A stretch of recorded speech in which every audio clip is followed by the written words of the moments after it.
Is the Jewish Agency in Russia about to become the victim of a widening rift between the Kremlin and Israel? After more than 30 years, the Jewish Agency in Russia, which processes immigrants to Israel, is in danger of being shut down. Last week, Russian authorities formally filed an appeal calling for the dissolution of the Jewish Agency. The first hearing is set to take place later this week. Even if its doors close for good, some say Russian Jews will find a way to leave. Like former Jewish Agency chairman Natan Sharansky, who spent 9 years in Soviet prisons in the 1970s and 1980s before being allowed to leave for Israel. I don't think that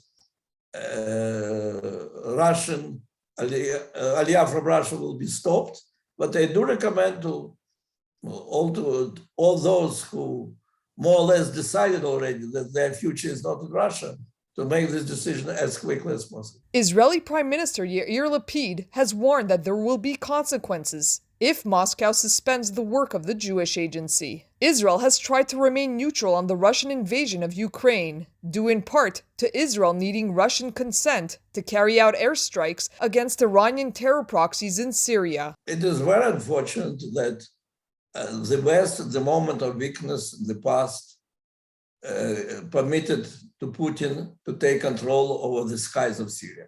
In fact, both things, bringing Russian troops to Syria and establishing their base, and beginning the war against Ukraine, happened at the same time, approximately 8 years ago, after Putin decided that the West is very weak, after Obama's decision not to react on the using of the chemical weapons by Syria. So will the Jewish Agency in Russia be closed? Many Russian Jews are not waiting to find out the answer. Ivan Kvasov, a biology teacher, left Russia with his wife and son back in March.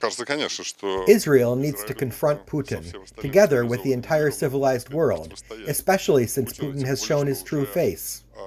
His allies are Iran, Afghanistan, the Taliban, North Korea, and Venezuela.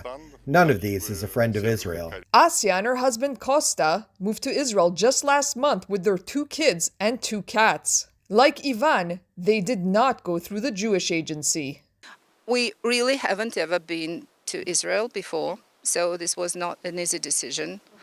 We didn't know what would be here, how we would feel here, and all the business-related things. They're not the same here as in Russia or Europe. New organizations have stepped in to cope with the upswell in immigration that has come as a result of the war in Ukraine. The Window to Jerusalem organization, for example, has helped thousands of newcomers settle in, and most of them are not Ukrainian refugees, but Russians that no longer see a future back home. Today, if you want to make an appointment at the Israeli consulate in Moscow, you need to wait at least 8 months, according to the information that we have. Most of the people we encounter begin to apply for citizenship once they are already in Israel, and not through the Jewish Agency. They come to Israel on their own and settle their status once they're already here.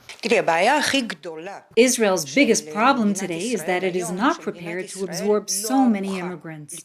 They view the new Russian immigrants as being the same as those that arrived in the 1990s. Nearly 20,000 Russians have immigrated to Israel since the start of the year, more than double the entire amount for 2021. And that number is expected to rise as Putin continues to tighten the screws on the Jewish Agency.